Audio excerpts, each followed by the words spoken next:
इनमें से कौन प्रथम पीढ़ी का कंप्यूटर नहीं है? यूनिवैक 1, IBM 701, इनिएक या फिर PDP 11? I want the answer of this question. तो hello Jharkhand, welcome to learners garage education. आज के इस क्लास में देखेंगे कंप्यूटर भाषा ज्ञान का पार्ट नंबर 50 और इसी के साथ हाफ सेंचुरी लग चुका है, तो कॉन्ग्रेचुलेशंस ऑल ऑफ यू।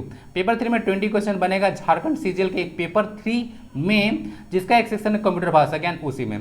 तो आइए क्लास को स्टार्ट करते हैं। @Learners garage education Telegram channel से पीडीएफ आप लोग डाउनलोड कर लीजिएगा और क्लास एज यूजुअल काफी ज्यादा फ्रूटफुल रहेगा, सारे पार्ट्स आप लोग विजिट कर लीजिएगा। सबका लिंक आपको डिस्क्रिप्शन बॉक्स में मिल जाएगा और कम्युनिटी टैब से और टेलीग्राम से जरूर कनेक्ट रहिएगा। इंपॉर्टेंट चीजें मैं वहां पे शेयर करते रहता हूं। Address is the same @learners garage education. Let's get up and must give the like to this video. Let's get up.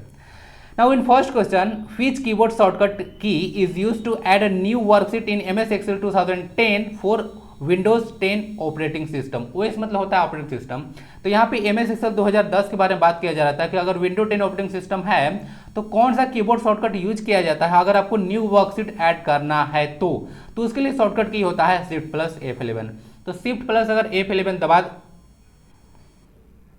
Shift plus F11 आप लोग प्रेस कर देते हैं तो एक नया वर्कशीट जो है से ऐड हो जाएगा। ओके, इसका ध्यान रखिएगा। तो Shift प्लस F11 याद रखें।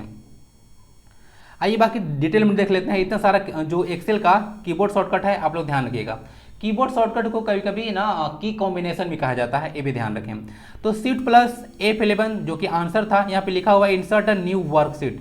वर्कशीट और वर्कबुक में अंतर है। जैसे कि नॉर्मली आप लोग पेज देख रहे हैं, जैसे कि लेक्चर जहाँ पे आप देख रहे हैं या MS पावर पॉइंट का है, ओके ना, जो कि एक प्रेजेंटिंग सॉफ्टवेयर है। तो इस तरह का पेज जो होता है MS पावर पॉइंट में, ठीक है, तो उसको हम लोग बोलते हैं स्लाइड। तो इस तरह का जो सीट होता है ना MS एक्सेल में, उसको वर्कशीट कहा जाता है और ग्रुप ऑफ वर्कशीट को वर्कबुक बोला जाता है। ऑब्वियस सी बात है, कॉमन सेंस लगाइएगा समझ में आ जाएगा। Alt प्लस F11 जो है से MS एक जो माइक्रोसॉफ्ट एक्सेल है उसमें विजुअल बेसिक एडिटर जो है से आपको ओपन कर देगा। कंट्रोल प्लस F4 एक्सेल को क्लोज करने के लिए यूज होता है और कंट्रोल प्लस F2 जो है से प्रिंट को प्रीव्यू करने के लिए, देखने के लिए यूज किया जाता है। कंट्रोल प्लस F9 जो है से मिनिमाइज करना है वर्कबुक विंडो को, तो उसके लिए यूज किया जाता है। उसके बाद कंट्रोल प्लस टैब, ध्यान दीजिएगा, कंट्रोल प्लस टैब इंपॉर्टेंट है। कंट्रोल प्लस जो टैब है वह स्विच बिटवीन ओपन वर्कबुक, यानी कि एक वर्कबुक से दूसरे वर्कबुक को जाना है तो Shift प्लस टैब जो है से यूज किया जाता है। Shift प्लस F9 ये कैलकुलेट कर देगा एक्टिव वर्कबुक। एक्टिव वर्कबुक है उसको कैलकुलेट करने के लिए Shift प्लस F9 यूज होता है। Tab, go to the next cell, important है। टैब और Shift प्लस टैब याद रखिएगा, अलग अलग फंक्शन है। नेक्स्ट सेल में जाने के लिए यहाँ पे टैब यूज कीजिए और स्विच बिटवीन ओपन वर्कबुक, यानी एक वर्कबुक से दूसरे वर्कबुक को जाने के लिए कंट्रोल प्लस टैब यूज होता है। उसका Shift प्लस टैब भी है, तो Shift प्लस टैब होगा go to the previous cell. अंतर है, सिर्फ आगे जाना है तो टैब दबाइए और Shift प्लस टैब अगर दबा देते हैं तो प्रीवियस सेल में आप लोग चले जाइएगा। इस तरह का जो सेल दिखता है ना, दिखाऊंगा अभी डायग्राम, तो उसको सेल कहा जाता है। कंट्रोल प्लस होम से आप लोग move the beginning of a workbook, यानी कोई वर्कबुक है बिगिनिंग में आप लोग चले जाइएगा। होम से क्या होता है, go to the left most cell in the current row, यानी कि अगर इस रो में काम कर रहे हैं, ऐसे ऐसे सेल होता है, तो इस रो में अगर आप काम कर रहे हैं, इस रो में काम कर रहे हैं, तो अगर यहाँ पे आप लोग होम दबाते हैं, होम बटन होता है, तो होम अगर दबा देंगे तो यहाँ पे चले, यानी कि लेफ्ट मोस्ट में चले आइएगा करंट रो में। उसके बाद यहाँ पे ऑप्शंस और भी थे, जैसे देखिएगा Shift प्लस F11, F5 और F7, तो इसको भी देख लीजिएगा। तो Shift प्लस F11 होगा, सेव कर देगा ये वर्कबुक को।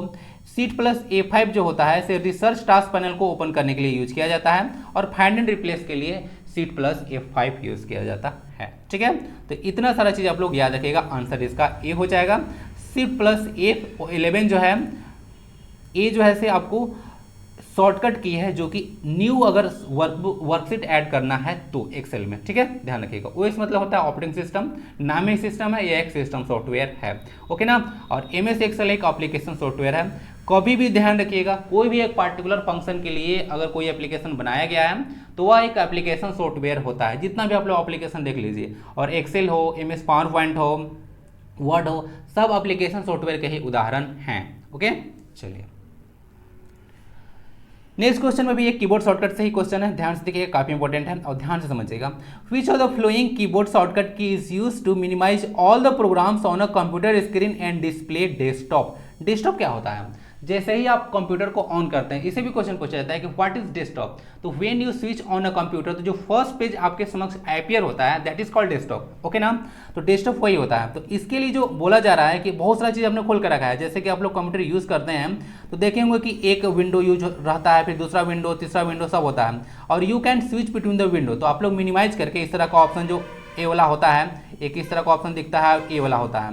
ओके ना, तो आप लोग मिनिमाइज कर सकते हैं पूरा। ओके, या उसको डिसेपेयर कर सकते हैं, इसे छोटा होता है, इसे छोटा बड़ा होता है, इससे मिनिमाइज हो जाएगा। और इसे तो कट हो जाएगा, यानी कि वो विंडो क्लोज हो जाएगा। तो विंडो क्लोज के लिए कट यूज करते हैं हम लोग यहाँ पे।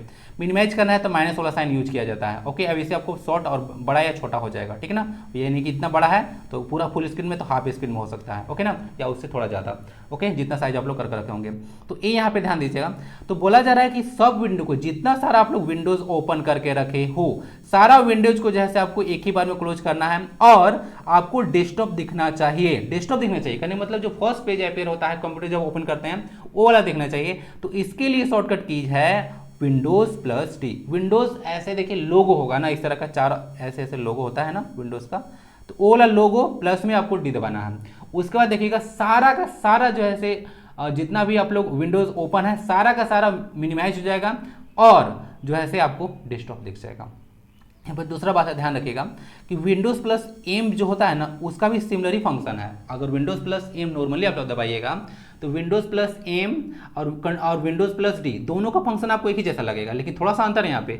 जो विंडोज प्लस एम है हमेशा जो है से मिनिमाइज नहीं करेगा, क्योंकि बहुत सारे ऐसे ऑप्शंस होते हैं, या बोल सकते हैं कि वेबसाइट पर जाइएगा, या फिर बहुत सारे ऐसे प्रोग्राम होते हैं जहाँ पर विंडोज प्लस एम काम नहीं करता है, ठीक ना, यानी कि डेस्कटॉप हमेशा नहीं दिखेगा। लेकिन विंडोज प्लस डी हमेशा विंडोज आपको मतलब डेस्कटॉप ला ही देगा, एकदम ला देगा। तो डिफरेंस है दोनों में, ध्यान रखिएगा। आंसर इसका सी है। डिटेल समझा दिया। विंडोज प्लस डी जिसका फंक्शन चर्चा कर चुका हूँ। विंडोज प्लस एल जो होता है कंप्यूटर को लॉक करने के लिए आप लोग यूज करते हैं, आपको पता होगा, डायरेक्ट आप लोग कर देते हैं। और विंडोज प्लस एम भी होता है, इसे मिनिमाइज कर देता है ऑल विंडोज को, लेकिन हमेशा नहीं करता है। कोई कोई चीज़ है वो सपोर्ट नहीं करता है विंडोज मिनिमाइजेशन को ना। और विंडोज के साथ ई जो होता है इसे ओपन कर देता है। अच्छा, यहाँ पे ऑप्शन नहीं था, एक्स्ट्रा इन्फॉर्मेशन है। विंडोज प्लस जो ई होता है वो ओपन कर देता है कंप्यूटर या फिर फाइल एक्सप्लोरर को, ठीक ना। चलिए, तो इतना सारा इन्फॉर्मेशन याद रखिएगा। ओके, इन एनी केस के लिए विंडोज प्लस डी यूज किया जाता है, डेस्कटॉप आ जाएगा आपका। Which of the following is an input device use to enter motion data into computers और अदर इलेक्ट्रॉनिक डिवाइसेस। तो पहले तो देखिए क्वेश्चन में आप लोगों को ना सिलेक्शन लेना होता है, या क्वेश्चन चाहते हैं कि कम गलती हो, तो थोड़ा सा दिमाग लगाया कीजिए। क्या बोला है क्वेश्चन में, is an input device.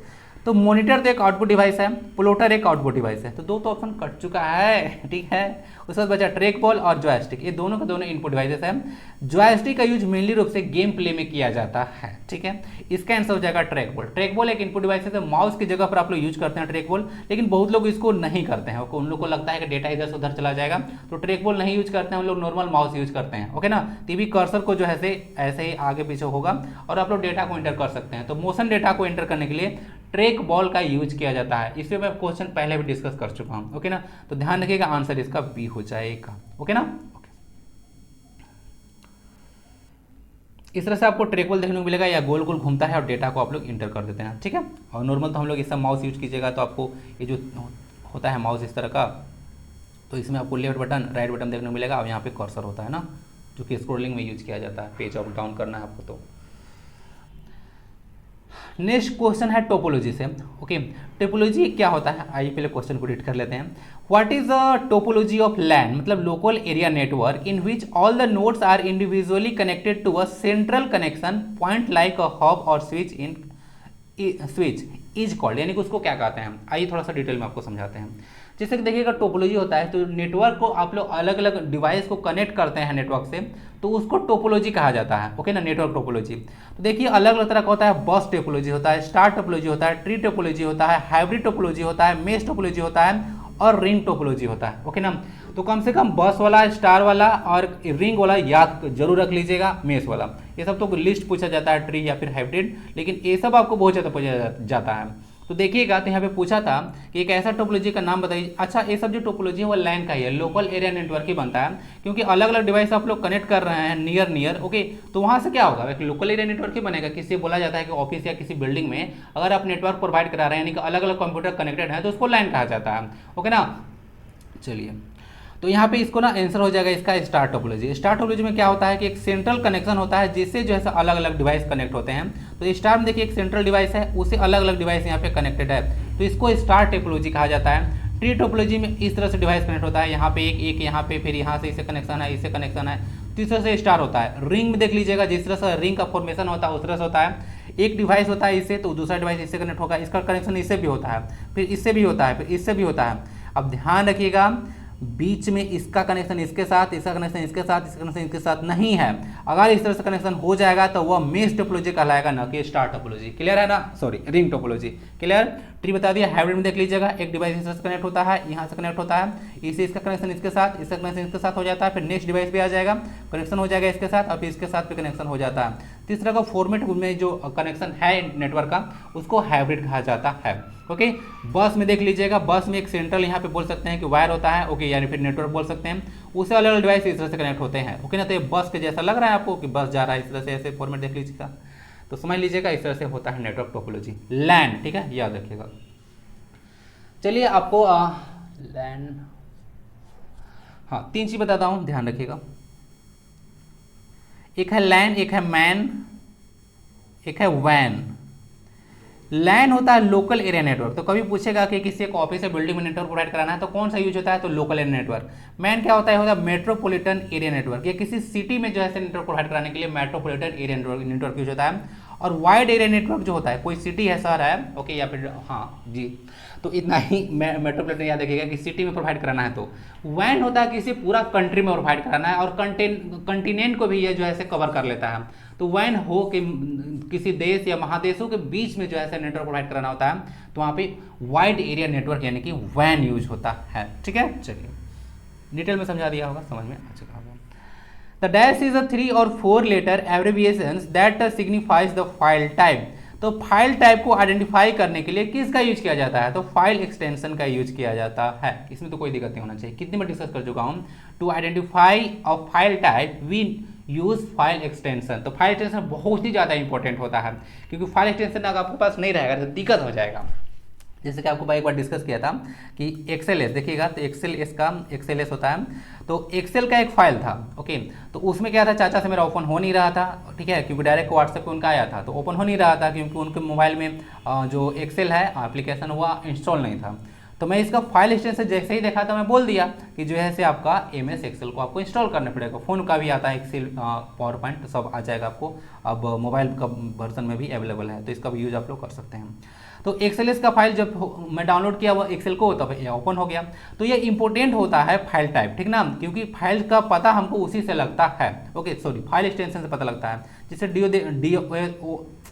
DOC देख लीजिएगा, ये जो होता है ऐसे आपका MS वर्ड का है, एक्सेल पावर पॉइंट का होता है, PDF है, प्लेन टेक्स्ट है, पावर पॉइंट है आपको जिससे PPT में बन रहा है। JPG होता है, ज्वाइंट फोटोग्राफिक ग्रुप होता है, joint photographic experts group JPG का होता है। PNG पोर्टेबल नेटवर्क ग्राफिक्स होता है, ओके ना। PSD फोटोशॉप डॉक्यूमेंट होता है। तो अलग अलग चीज़ है। ग्राफिकल इंटरचेंज फॉर्मेट है, देख लीजिएगा आप लोग।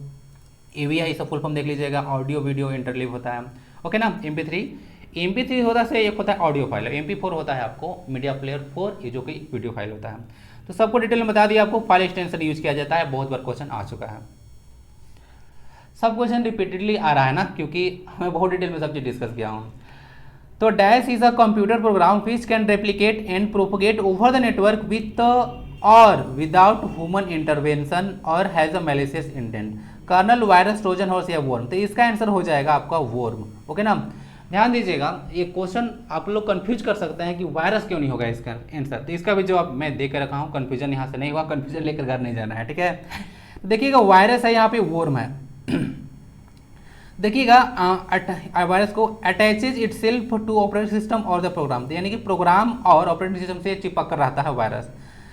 अब उसका देख लीजिएगा, do not attach itself to operating system, यानी कि खुद जो है ऑपरेटिंग सिस्टम से अटैच करके नहीं रहता है। Need user action to abet their propagation, यानी कि अगर उसको प्रोपेगेट करना है एक जगह से दूसरे जगह पर, तो उसको किसी एक यूजर की सहायता पड़ेगा, ठीक ना। क्या होगा, यूजर की सहायता पड़ेगा वायरस को।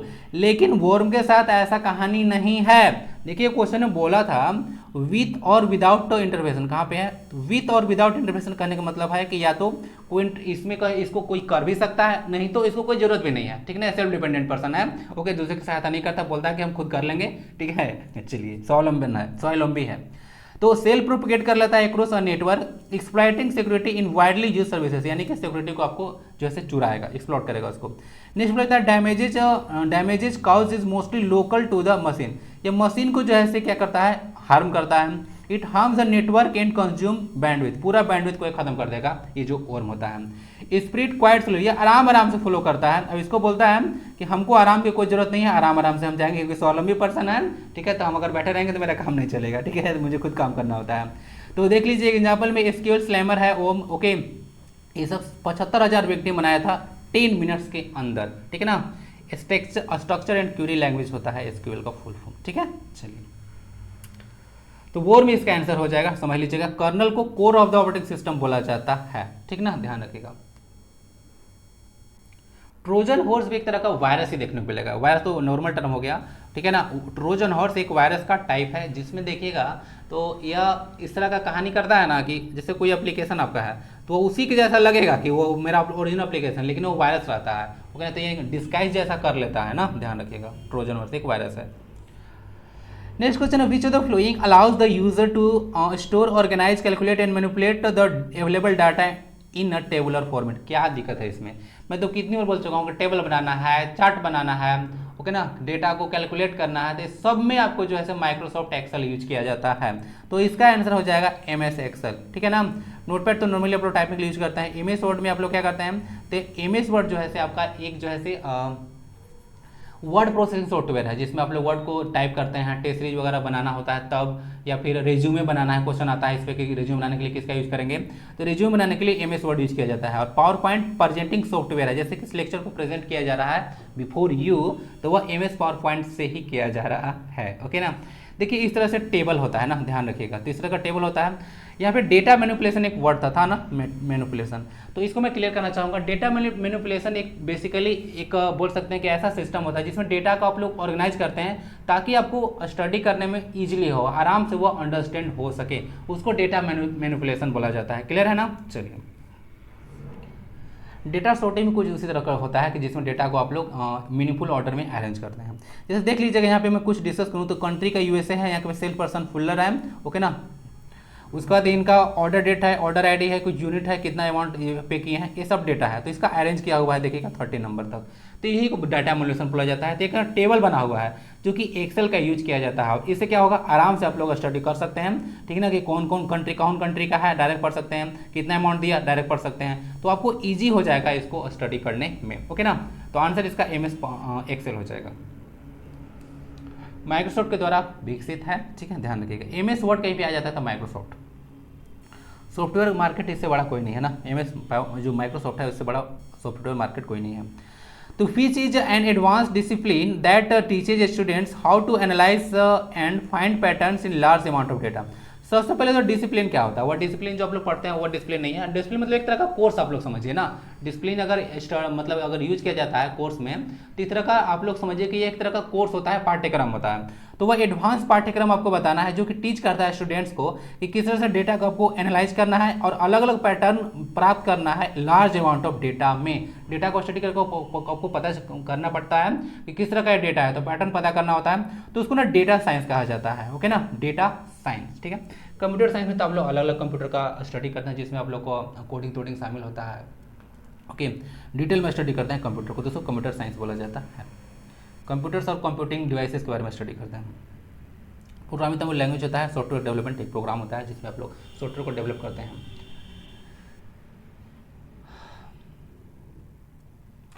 सॉफ्टवेयर जो है, चलिए कुछ डिस्कस करते हैं, थोड़ा सा समय दीजिए। सॉफ्टवेयर ग्रुप ऑफ इंस्ट्रक्शन ना, इंस्ट्रक्शन का ग्रुप अगर हो जाए, इंस्ट्रक्शन का ग्रुप, तो उसको प्रोग्राम कहा जाता है, ठीक है। और ग्रुप ऑफ प्रोग्राम को, बहुत सारा प्रोग्राम अगर मिल जाता है, बहुत सारा प्रोग्राम, तो ग्रुप ऑफ प्रोग्राम को सॉफ्टवेयर कहा जाता है, इसे ध्यान रखिएगा। सॉफ्टवेयर जो टर्म है ये WTK के द्वारा दिया गया था ना, WTK के द्वारा सॉफ्टवेयर वर्ड दिया गया है, ठीक है, ध्यान रखिएगा। ये सब क्वेश्चन आपको डायरेक्ट पूछ देते हैं। एक्सोट शब्द किसने दिया, बायोडाइवर्सिटी शब्द किसने दिया, इकोलॉजी टर्म किसने दिया, डायरेक्ट आपसे पूछते हैं, ठीक ना।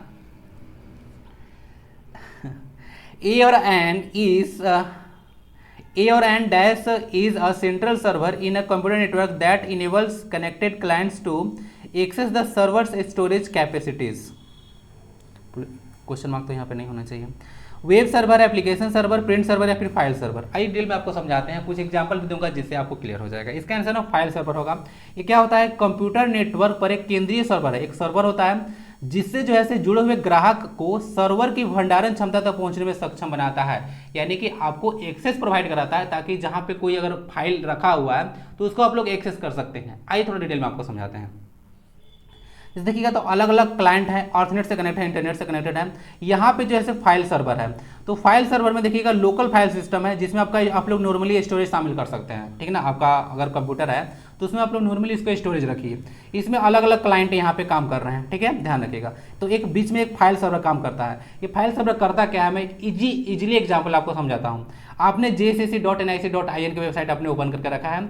आपको जो है एक फोटो अपलोड करना है, ध्यान समझिएगा, एक फोटो अपलोड करना है। तो अगर आपको फोटो अपलोड करना है तो जैसे आप लोग फोटो वाला पे क्लिक कीजिएगा, ठीक है, कि अपलोड इमेज, तो वहां पे फाइल सर्वर क्या करेगा, ये फाइल सर्वर तुरंत जो है से आपको जो है से लोकल फाइल में लेके चला जाएगा, वहां से लेके चला जाएगा। सोचिए कि आप लोग वहां पे हैं, कहां पे, jcc.nic.in के वेबसाइट पे हैं, तो वहां से जो है से आप लोग लोकल फाइल सिस्टम में तुरंत आ जाएगा। आप लोग जैसे ही अपलोड फाइल क्लिक कीजिएगा, अपलोड इमेज, तो तुरंत यहाँ पे इसको ले आएगा और जौन सा इमेज आपको अपलोड करना होगा उसको आप लोग चुपचाप सेलेक्ट कर सकते हैं और वो इंसर्ट कर सकते हैं वहाँ पे।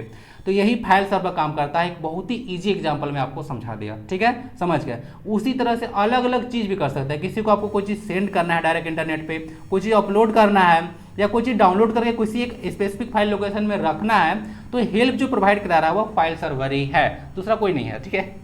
तो यही है सर्वशक्तिमान जो कि इंटरनेट पर काफ़ी ज़्यादा आपको हेल्प कर रहा है। अगर फाइल सर्वर नहीं होता ना तो आप लोग एक्सेस नहीं कर पाते, ठीक है, काम ही नहीं कर पाते। जैसे कोई चीज़ आपको डाउनलोड करना है, कोई चीज़ अपलोड करना है, तो होता ही नहीं इसके बिना, समझ सकते हैं आप लोग।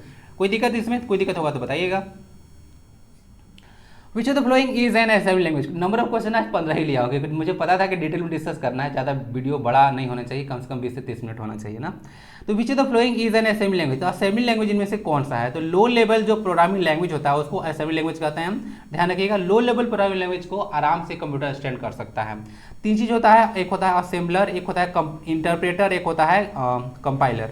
3 को आप लोग याद रख लीजिएगा जरूर, ठीक ना। असेंबलर कहता है असेंबली लैंग्वेज को या मशीन लैंग्वेज में कन्वर्ट करता है। इंटरप्रेटर क्या करता है, या हाई लेवल लैंग्वेज को लो लेवल लैंग्वेज में कन्वर्ट करता है। और कंपाइलर का भी यही काम होता है, हाई लेवल लैंग्वेज को ये जो है लो लेवल लैंग्वेज में कन्वर्ट करता है, ठीक है ना, ध्यान रखिएगा। ओके, तो लो लेवल लैंग्वेज को आप लोग मशीन लैंग्वेज भी बोलते हैं ना, लो लेवल लैंग्वेज को एक मशीन लैंग्वेज भी कहा जाता है, इसे ध्यान रखिएगा। और इसको ट्रांसलेट करने की आवश्यकता नहीं होता है, कंप्यूटर आराम से इसको अंडरस्टैंड कर सकता है। अब डिफरेंस यहाँ से आता है, ध्यान रखिएगा। असेंबली लैंग्वेज तो हो गया कि ये जो है असेंबलर जो हो गया असेंबली लैंग्वेज को मशीन लैंग्वेज में कन्वर्ट करता है। इंटरप्रेटर और कंपाइलर में कन्फ्यूजन होता है। तो इंटरप्रेटर का डिफिनेशन दिया जाता है कि हाई लेवल को लो लैंग्वेज में कन्वर्ट करता है, ये भी करता है, तो फिर अंतर क्या है। तो इंटरप्रेटर के लिए बोला जाता है कि ये लाइन बाय लाइन करता है। ध्यान रखिएगा, आपको अगर पढ़ाया गया होगा 5-6 में अगर होंगे, ठीक है, तो आप लोगों को पढ़ाया गया होगा कि यह लाइन बाय लाइन इसको करता है, यानी कि एक बार में एक ही प्रोग्राम इंस्ट्रक्शन को यह लो लेवल लैंग्वेज में कन्वर्ट करता है। जबकि कंपाइल मतलब क्या होता है, कंपाइल का मतलब होता है किसी चीज का पाइल करना, पाइल मतलब इकट्ठा करना होता है। तो इसके लिए दिया जाता है एट वन गो, यानी कि एक ही बार में। तो एट वन गो जो होता है वह कंपाइलर होता है, एक ही बार में सारा प्रोग्राम इंस्ट्रक्शन को यह डायरेक्ट आपको लो लेवल लैंग्वेज में कन्वर्ट कर देगा। क्लियर है ना, कोई दिक्कत नहीं होना चाहिए, ठीक है। तो डिफरेंस याद रखिएगा, डायरेक्ट पूछा जाता है असेंबलर, इंटरप्रेटर और compiler. Interpreter line by line और compiler at one go. Compile मतलब होता है कोई चीज़ को होल्ड करना, इकट्ठा करना, कलेक्ट करना। तो एक बार में समझिए कि इकट्ठा करके कन्वर्ट कर दिया लो लेवल लैंग्वेज में। विच of the following is not a binary number. Binary में क्या क्या आता है, बाइनरी में जैसे 0 और 1 आता है। आंसर इसका सी होता है, हो गया, ओके ना। टीचर से क्वेश्चन छांटने के लिए आता है। देखिए मैं अलग अलग जगह से क्वेश्चन आपको उठाकर ला रहा हूँ, ठीक है, कि जो है से अगर क्वेश्चन किसी भी तरीके से आए तो आपको जो है छूटना नहीं चाहिए। तो 102 एक बाइनरी नंबर नहीं है, इसमें 110 है, 101 है और 111 है, तो सब जो है 0 और 1 से बना हुआ है, तो यह एक बाइनरी नंबर है except option number C. Okay, let's move on.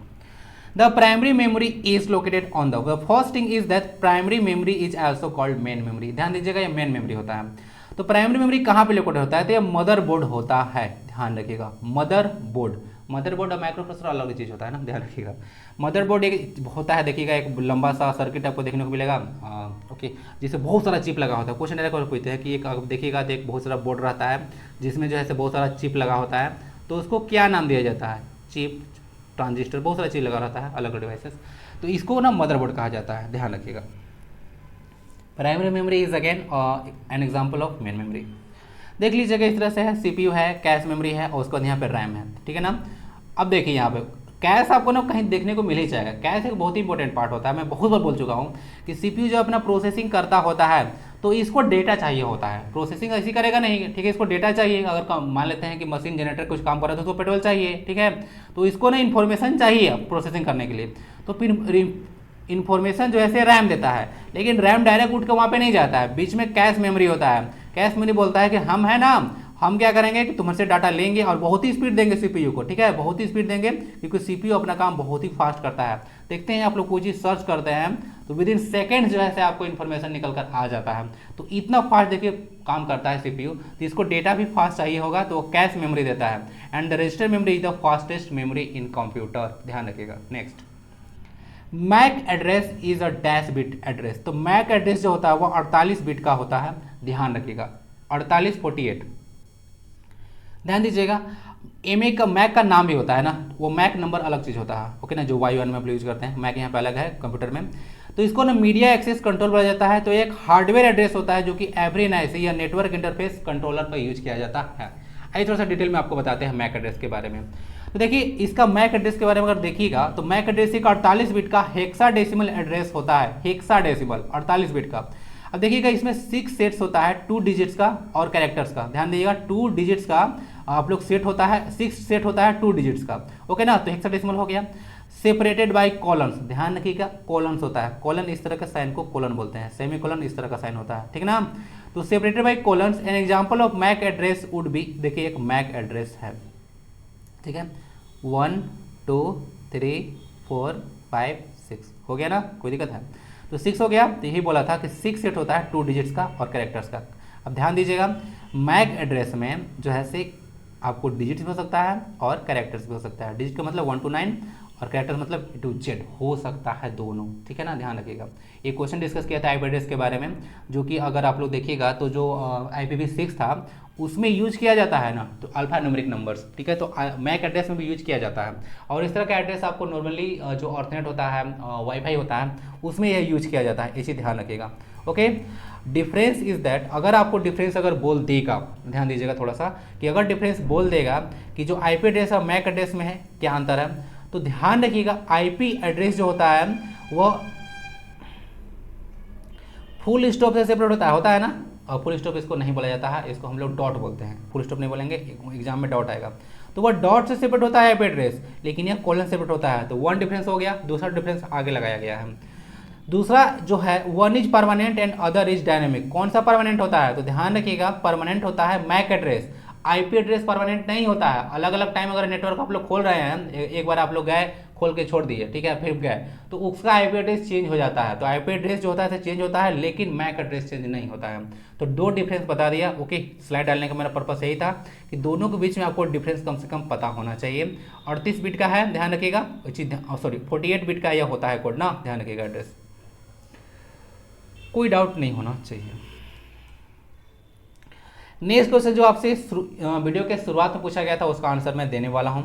Which of the following is not a first generation computer? तो इसका आंसर हो जाएगा PDP-11। तो PDP-11 फर्स्ट जनरेशन कंप्यूटर नहीं था, इसको जो है सेकंड जनरेशन में लाया गया था। ये थोड़ा सा क्वेश्चन ना टफ हो जाता है, आपको याद करना पड़ेगा कि कौन कौन सा जो है कंप्यूटर जो था फर्स्ट जनरेशन में था, कौन कौन नहीं था। यूनिवैक 1, IBM 701, ENIAC, ये सब फर्स्ट जनरेशन में था। देख लीजिएगा यूनिवैक जो था फर्स्ट कॉमर्शियली प्रोड्यूस्ड कंप्यूटर था। कॉमर्शियल कभी भी बोलता है तो आप लोग मार्केटिंग समझ सकते हैं ना। तो फर्स्ट कॉमर्शियली जो है जो प्रोड्यूस्ड कंप्यूटर था यूनिवैक 1। IBM 701 देख लीजिएगा, फर्स्ट कॉमर्शियल साइंटिफिक कंप्यूटर था, यानी कि यह कॉमर्शियल तो था लेकिन मेन पर्पस इसका था साइंटिफिक पर्पस। और याद है ना फोर्ट्रॉन लैंग्वेज जो कि साइंटिफिक पर्पस के लिए यूज किया जाता है, जॉन बेकर्स के द्वारा डेवलप किया गया था। ओके ना, Fortran language formula translation language full form होता है फोर्ट्रॉन का। इनियक देख लीजिएगा, फुल फॉर्म होता है electronic numerical integrator and computer, full form होता है। देख लीजिएगा, ये यूनिवैक बनाया गया था ना, जो भाषा आप लोग देख रहे हैं यूनिवैक, तो उसका जो बेसिक था ना यही था। बेसिक कौन था? इनियक जो था, ये जैसे यूज हुआ था यूनिवैक 1 को बनाने के लिए, ठीक है। तो ए भी जो था आप लोग समझ लीजिएगा प्रथम पीढ़ी के कंप्यूटर में ही गिना जाएगा फर्स्ट जनरेशन में।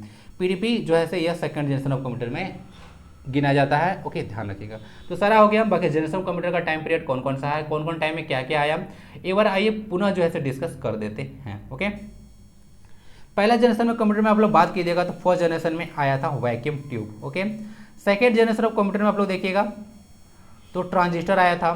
थर्ड जनरेशन ऑफ कंप्यूटर में आपको आया था third transistor, vacuum tube transistor, इसमें आया था आईसी, ठीक ना, इंटीग्रेटेड सर्किट। उसका फोर्थ जनरेशन में आपको मिला था फोर्थ, इसको आप लोग VLSI बोलते हैं, VLSI या फिर माइक्रो प्रोसेसर। ये डेट इंपॉर्टेंट रहेगा 1970s के दशक में, ठीक है, 1971 भी रहेगा तो लगा लीजिएगा।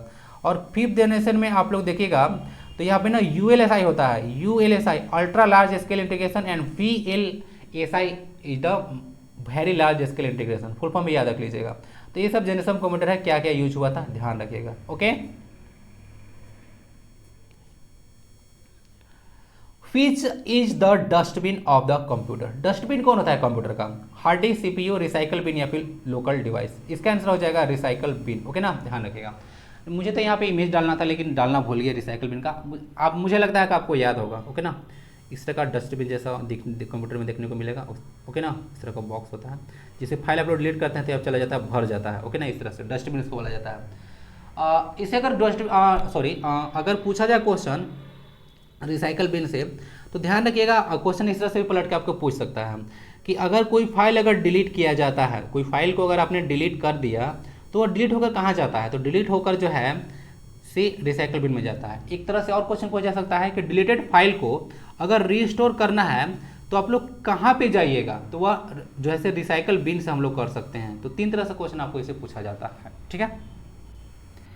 दैट्स फॉर दिस क्लास कैसा लगता है आप लोग का फीडबैक मुझसे आपसे अपेक्षित रहता है, जरूर कीजिएगा, एक लाइक और शेयर भी जरूर कर दें।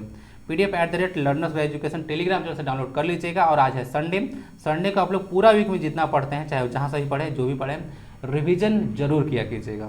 वंदे भारतम, जय हिंद।